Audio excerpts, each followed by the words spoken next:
Now that the fleet's done, I wonder where Mass will send the Vigilance next.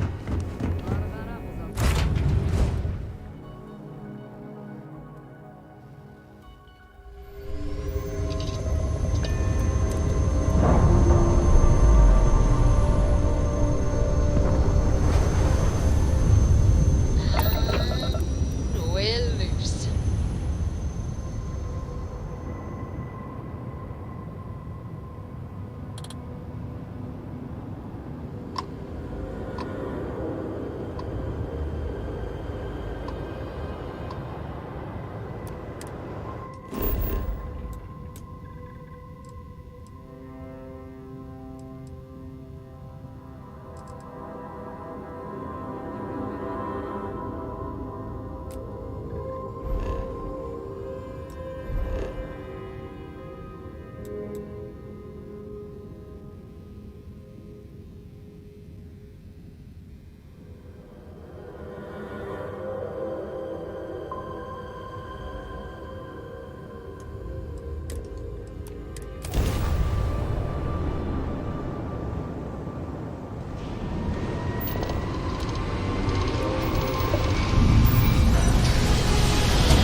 Touching down.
This relay station has to be at least 100 years old.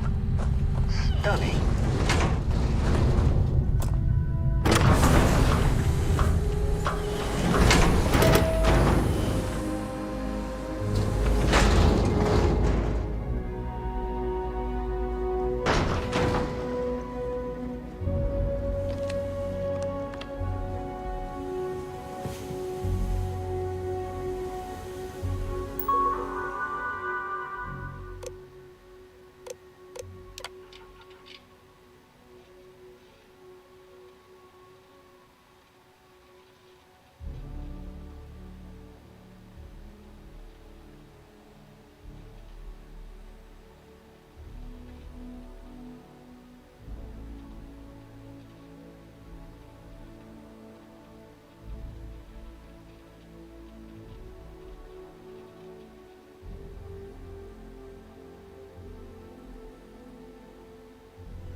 everybody evacuated fast.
You done?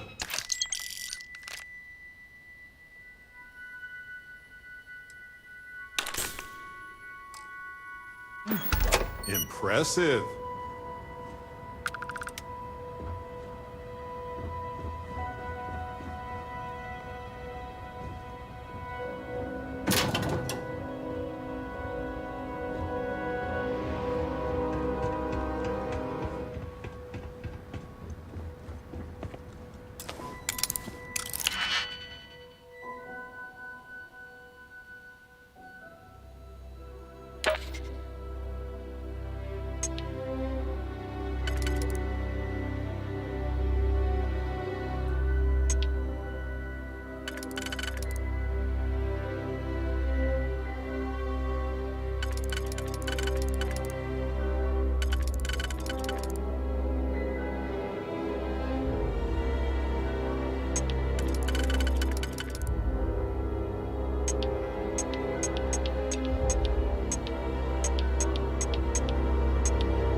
When I accepted the assignment up here, we were told to bring a couple of personal items. Some psychological study said it helped when you're away from Earth this long. I brought my grandmother's old abacus. I would play with it on her lap, and she'd teach me the Russian for all the numbers. She, just got word that she passed. The next shuttle isn't for 3 months, so I won't be able to go to the funeral. Bye, Babushka.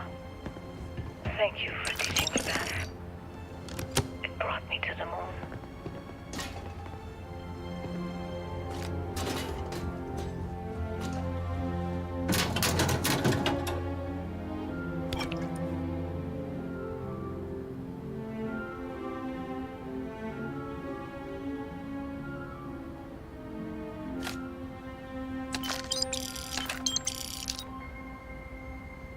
Voltaire really is something else.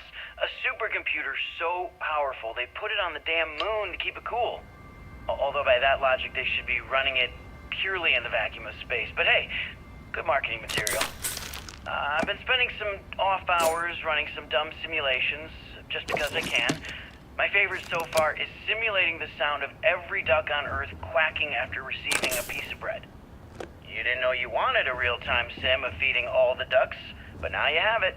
You're welcome, humanity.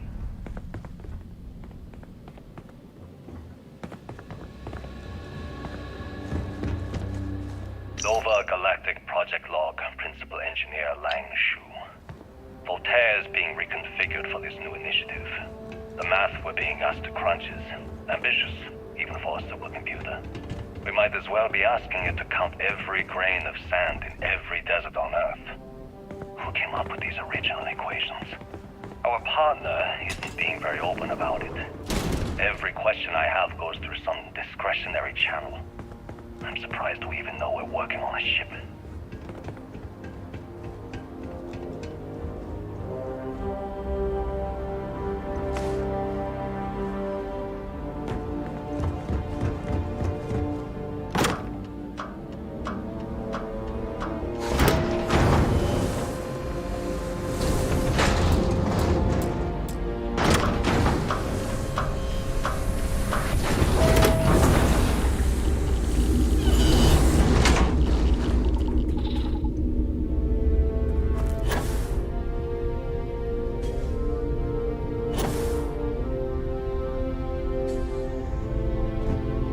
Engine spin-up time almost complete.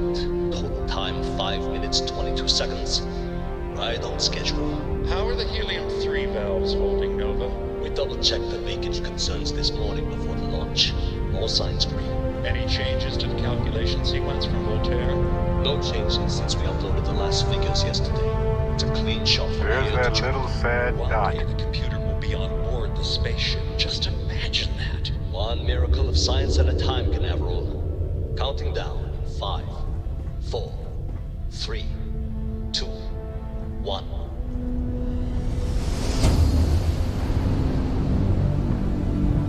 Canaveral, are you reading? All clear, Nova. Indicators look good. The ship should be cruising Jupiter's orbit right now. Visual confirmation will be possible in 32 minutes. Afraid the speed of light is on the slow side these days. How does it feel to break the laws of physics, Canaveral? We're all pretty excited down here in NASA, I won't lie. Excited enough to tell me where you got the original data? Not in a million years, Nova.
Nova Galactic Project Log, Principal Engineer Lang Shu. I admit, this is not the most disciplined team I've ever run. Malcolm keeps stealing computational time on Voltaire and thinks I don't know this. And Sabina's been distracted lately, but won't tell anyone why. I really should demand answers from both of them. But honestly, I'm too preoccupied with this contract. We all are. Despite anything going on in our personal lives, there's something special about what we're building here. You ever get jealous? You know, the crew in the shipyard? Building the actual vessels that are gonna travel the stars? We're literally on a base on the moon. Oh, come on, Sabina. I'm trying to share my dreams here. Well, your dreams are always out there and never here where the rest of us live. Can't you just be happy doing your job? Where's the fun in that?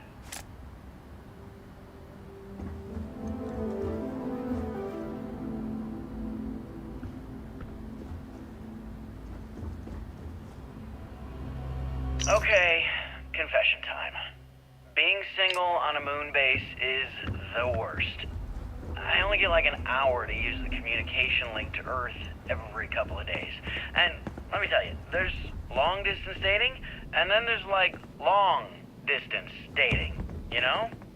Oh, hey there, I'm a scientist, deadly employed, willing to take you out for coffee in like 6 months when I'm back from space. It's not a great opening line. You seriously can't get a date? You're an astronaut. Hey, no one asked you.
NASA.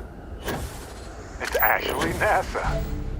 This is one of the towers that got us to safety among the stars.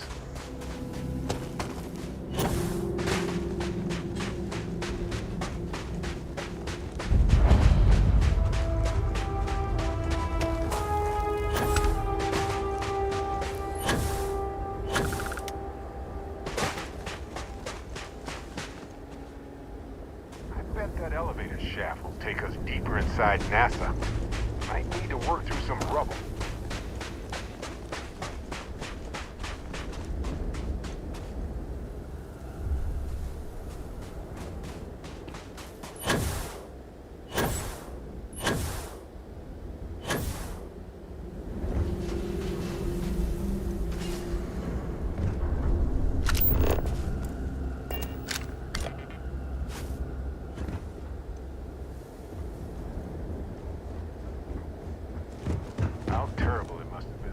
watch others escape, while they realized it was over.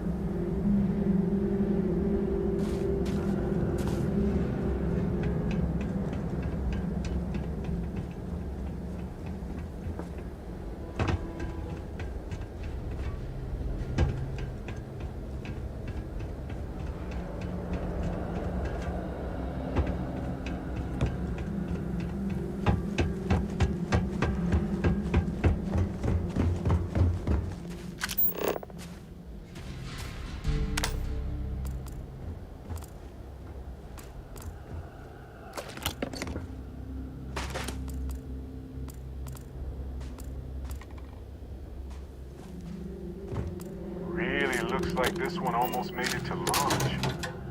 Wonder what the final problems were.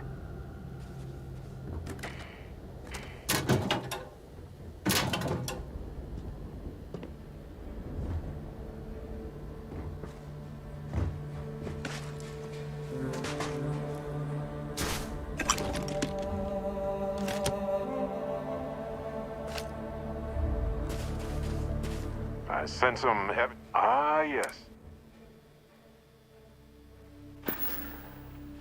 Yes.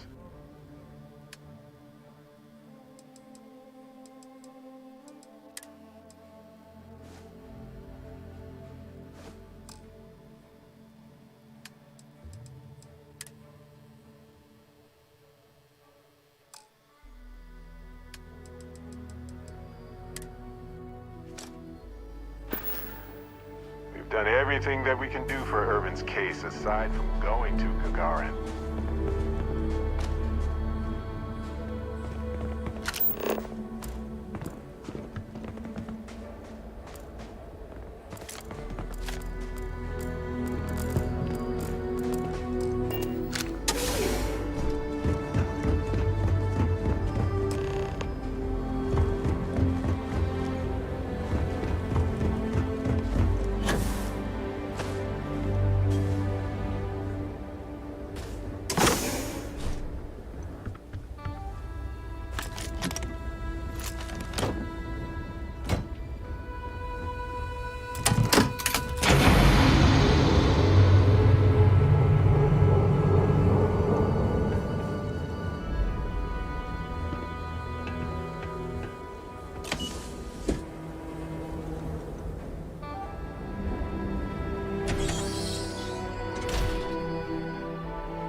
Crew preparation area. I can't imagine how tense and chaotic it must have been.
Station log. Dr. Judith Tatien. The recent delivery from Mars is unsettling. I was expecting rock samples or maybe fossils of microbial life. Instead, Dr. Victor Isa comes with 2 members of the military. Everything they've brought back is under wraps. What could a theoretical physicist need with a sample from Mars? Station log. Dr. Judith Tatien. I've been trying to cozy up to Dr. Isa, Victor, to see what is going on. His team has completely commandeered one of the labs with those two military handrails, checking who comes in and out. I joked that maybe he found a little gray man and was doing an autopsy, and he grew very pale. 2 days later, he sends me a request asking for more information on my background in material science, metallurgical engineering. Oh, we have a meeting tomorrow. I think I'm being invited into the lab. Station log. Dr. Judith Etienne. I have never been so nervous since I defended my dissertation. 4 hours talking to Victor and his team about theoretical metals, atomic bonding, even a half-hour divergence into magnetism that I'm pretty sure was to throw me off the trail of what we were actually talking about. Then, I got to see the lab. I don't know how much I should say, but the periodic table just got thrown out the window.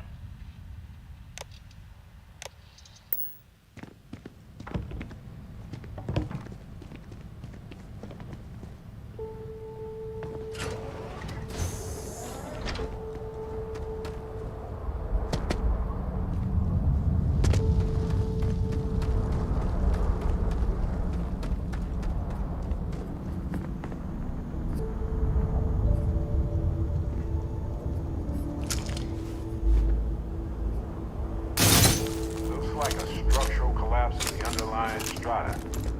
Typical of karst topography. They had a museum, but this whole place is a museum now. Anyway, looks like an exit at the end of the hall.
Where these calculations came from. There's something wrong with the math?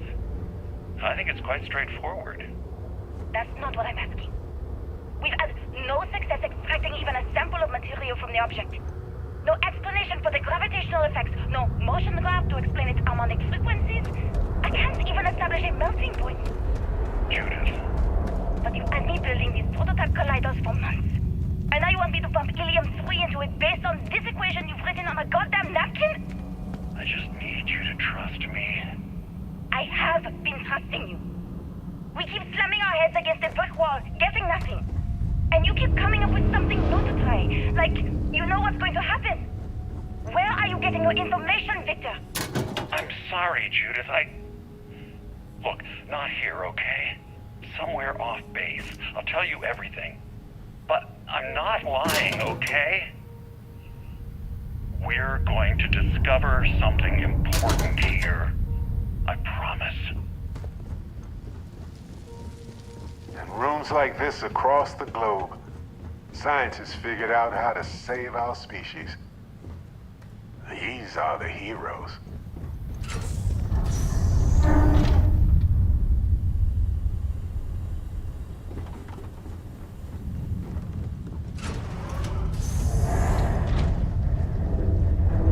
The final days of humanity on Earth must have been a special sort of hell for hopeful scientists.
Want to head to Gagarin now?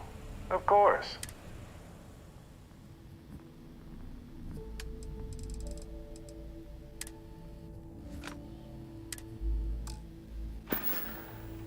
I hope the lawyer on Gagarin has time to review the case before we arrive.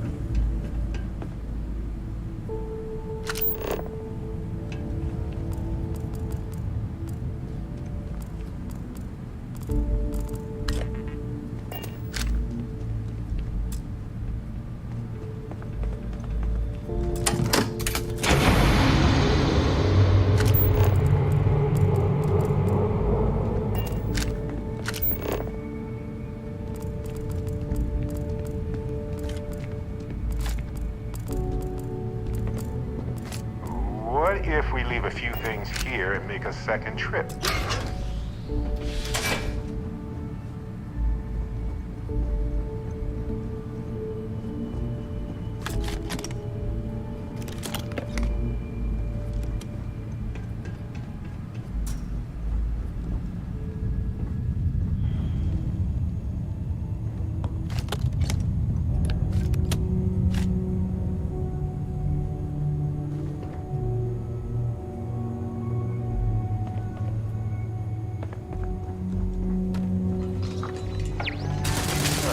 That was a weird noise.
Project Log, Dr. Victor Isa.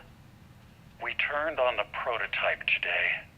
The gravitational field around it began to fold as we long suspected.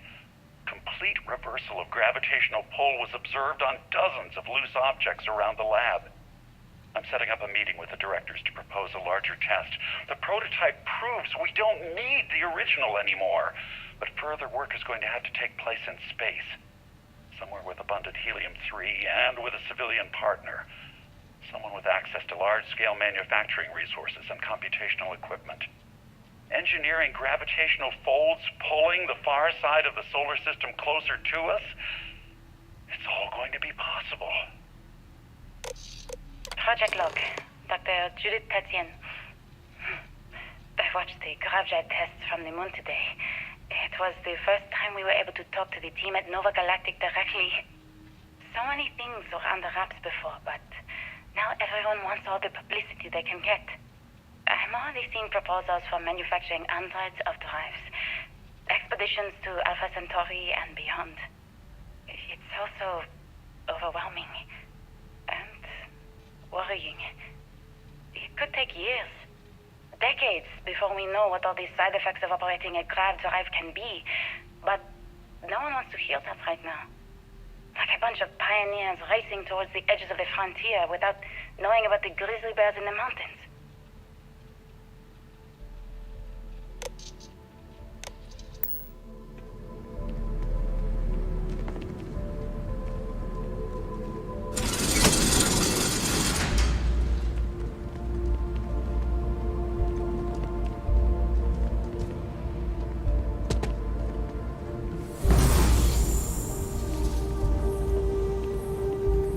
The artifact isn't far now.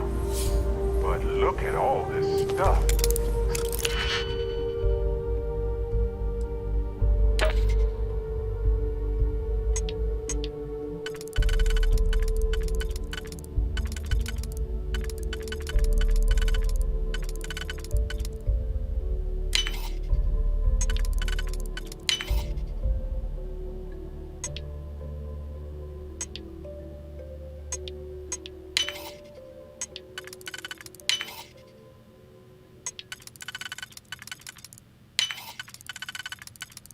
Simply astounding.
never actually got to visit your labs back when we were working on the grav drive projects. Seems like ancient history now. Only thing we're doing these days is launching weather satellites. Guess this is as good a retirement as any. Now, Project Demeter, you want our help manufacturing scanners to better track these new meteorological patterns we're seeing. Our guess is that the poles might be naturally shifting, causing some gravitational fluctuations that are throwing off our old models. Why do you need the scanning tolerances to be so small? What are you trying to find? I just want to be sure. It's not like we're doing much these days anyway. The glory days are over. Why not give ourselves a challenge before they write us off in the history books?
I know what I'm seeing, Victor.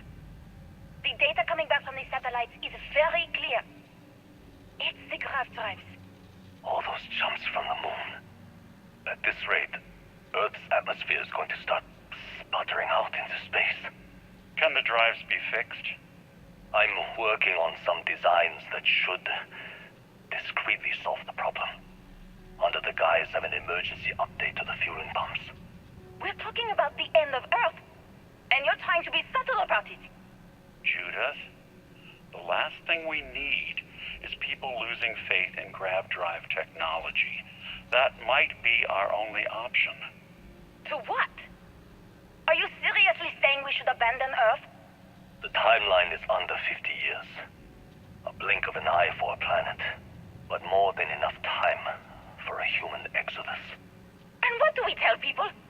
We say it's an act of God, one that science has found a solution for. Time for humanity to take its place in the stars. You knew, didn't you? You lied to me. All this time, I dedicated my life to this discovery, Victor. And you knew we were going to kill off our planet? You haven't seen the future I've seen. There's an infinite expanse of promise out there. A meteor could have hit Earth. A plague, another world war. Colonizing other galaxies secures humanity's future for all coming generations, across all time. At the expense of our home. Stop it, both of you.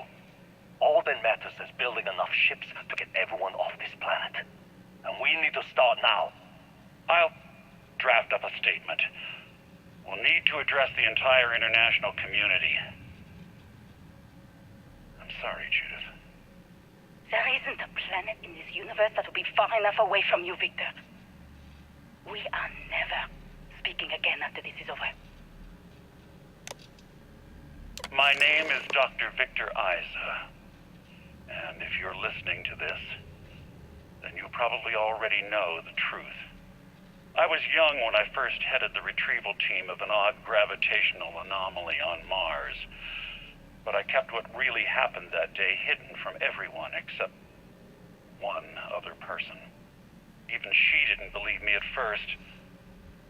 But I have no reason to lie to anyone now, so I hope you'll accept this confession, whoever you are.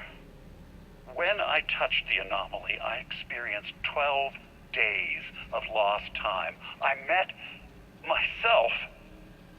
He told me everything that has since come true. The grav drive equations, the tests on the moon, Earth's atmosphere sputtering away because of what we had done. But he also told me about a city thriving on a planet orbiting a distant star. Human culture, art, music, lifestyles evolving and shining brightly across all of space. What price would I be willing to pay for that future? Maybe you don't believe me. Maybe Judith was right and I'm just a coward who wants to believe his mistakes were justified. But everyone has forgotten about the real origins of the grav drive, this artifact from Mars. I hope you make better use of it than I did. What? So it wasn't just a fluke? A terrible but inevitable disaster? The grav drives?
Carrying a lot. Do you want to take a moment to shuffle things around?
Questions?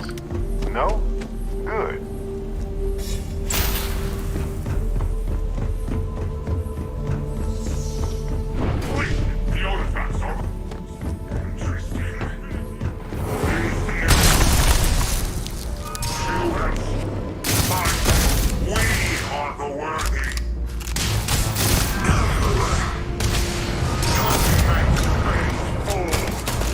Surprise! So done.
Do you understand now why I asked you to come here? The artifacts unlocked the secret of interstellar travel. At the cost of Earth. An easy trade, honestly. Why have one world when you can have all the settled systems?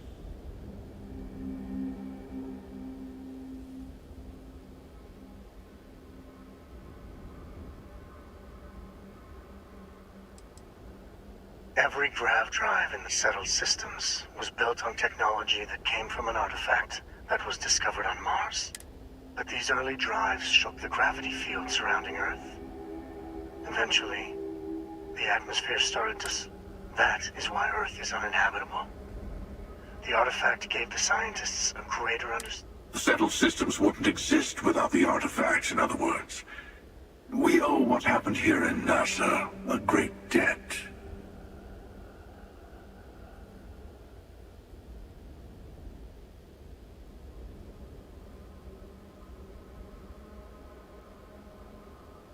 Assuming we weren't going to lose it anyway.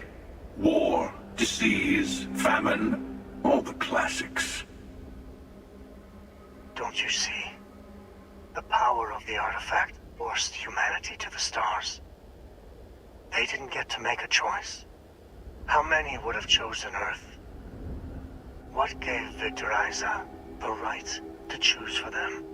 You see the hypocrisy in what the emissary is saying, right?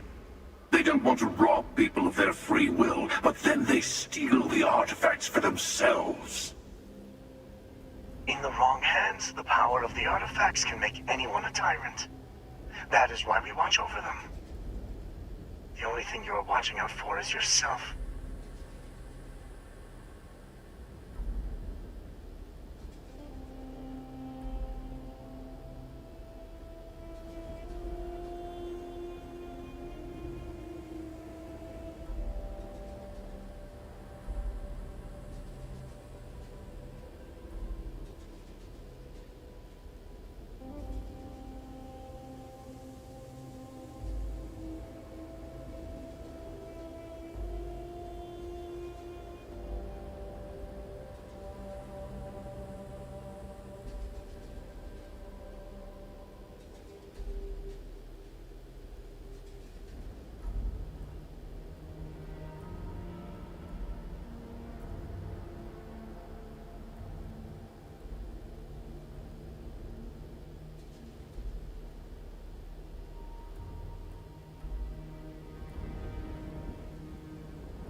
Don't be a fool. The emissary and I may have our differences, but you do not want to give us a common enemy.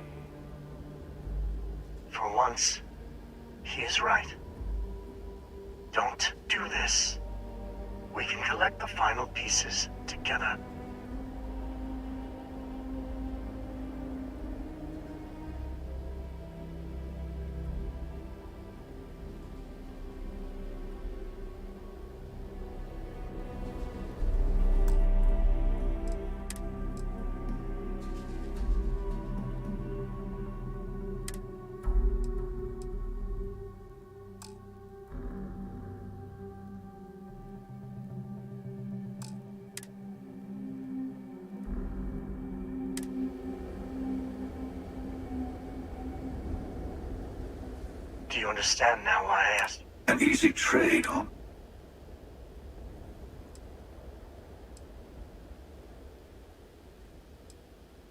Listen, humanity would have gone to... We didn't have to lose everything. Don't you see? How many would have chosen Earth? You see the hypocrisy. In the wrong hands,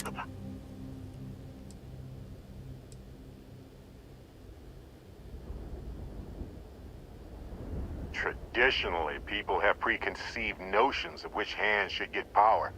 And it's not always the hands of good people who worked hard for it. But if the choice is to prevent abuse, or encourage guaranteed abuse, then I think this is a wise choice. Join me, old friend. We can collect the final pieces together. Oh, no you don't. You're not her old friend, remember? You're from... Okay. I couldn't win you over on philosophy. How about pragmatism?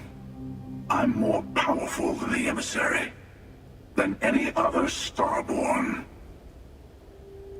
And you might not understand why, but I want you to succeed. You've never gotten this far before.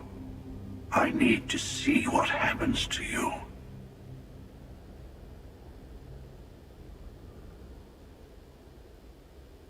Of course you are. Between these two, that's the only sensible choice. Thank you. Well, can't say I didn't try. We'll settle this at the usual place. The buried temple. We'll be there. You're lucky I'm a man of my word. I'll see you there. Stay for a moment. You must have questions about what happens next.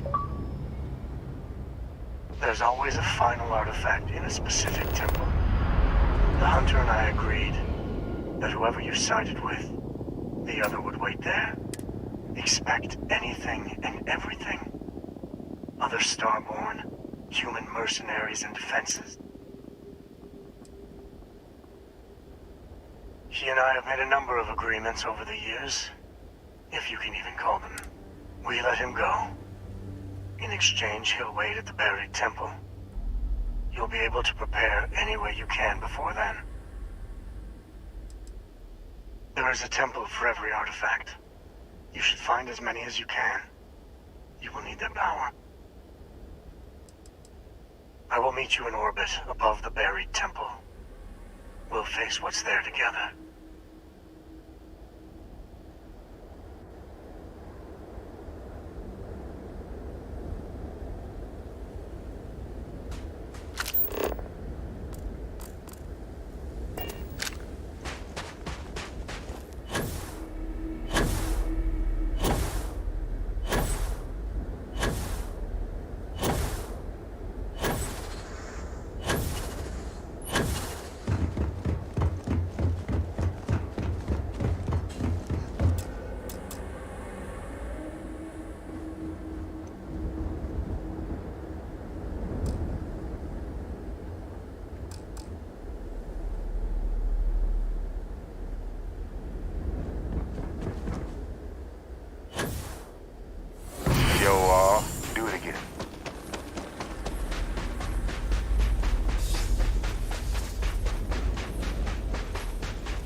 You're gonna wear yourself out if you carry all this stuff.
This place is a delightful relic tangled up with hope, grit, and science.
Irvin was only... Of course.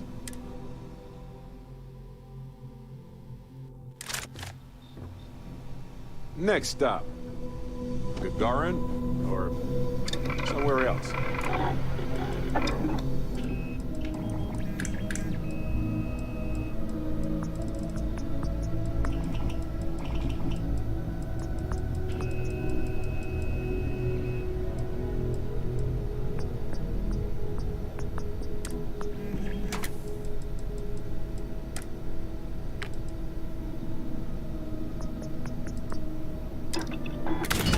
I doubt you need to bring all of that.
You don't have anything less valuable to get rid of instead?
Take a moment to go through your things and lighten the load.